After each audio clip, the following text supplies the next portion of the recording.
অভিনেত্রী নাজনীন নিহা নিজের ফেসবুকের রিলেশনশিপ স্ট্যাটাস বদলে লিখেছেন এঙ্গেজড। এরপর থেকেই সামাজিক যোগাযোগ মাধ্যম থেকে শুরু করে বিভিন্ন গণমাধ্যমে ঘুরতে থাকে একটাই প্রশ্ন, কে সেই বিশেষ মানুষ আর কেনই বা তার পরিচয় গোপন রাখা হচ্ছে। এর মধ্যেই কয়েকটি গণমাধ্যমে প্রকাশিত হয় নতুন আরেক দাবি। সেখানে বলা হয় নিহার হবু জীবন সঙ্গী নাকি পাকিস্তানের একজন তরুণ। এমনকি কয়েক মাস আগে বিদেশ ভ্রমণে গিয়ে তাদের দুজনের একসঙ্গে পরিচয় হয় এবং পরে দুই পরিবারের সম্মতিতে সম্পর্ক এগিয়েছে এমন দাবিও উঠে আসে বিভিন্ন প্রতিবেদনে। তবে এসব তথ্যের বিষয়ে অভিনেত্রীর পক্ষ থেকে কোনো আনুষ্ঠানিক নিশ্চিতকরণ এখনো পর্যন্ত পাওয়া যায়নি, কিন্তু এই গুঞ্জন ছড়িয়ে পড়তেই নীরব থাকেনি নাজনীন নিহা।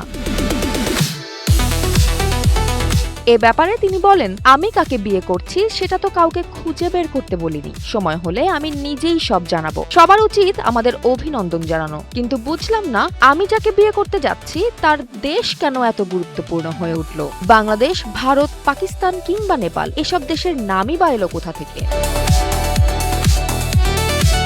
এর আগেও দেশের শীর্ষ পত্রিকা প্রথম আলোর সঙ্গে এক আলাপে নিহা স্পষ্ট করে বলেছিলেন তিনি এখন এঙ্গেজড, তবে কার সঙ্গে সেই পরিচয় জানাতে এখনই রাজি নন তিনি। তার ভাষায়, যেভাবে এঙ্গেজড হওয়ার খবর তিনি জানিয়েছেন নিজেই, ঠিক তেমনই উপযুক্ত সময় হলে হবু জীবন সঙ্গীর পরিচয়ও নিজেই সবার সামনে আনবেন। তবে এখানেই শেষ নয়।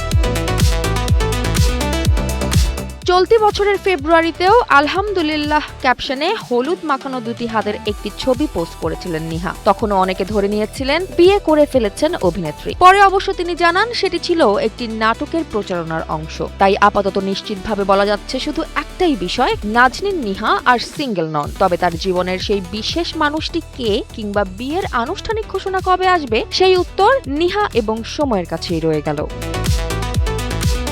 জয়া হাসান, NPB।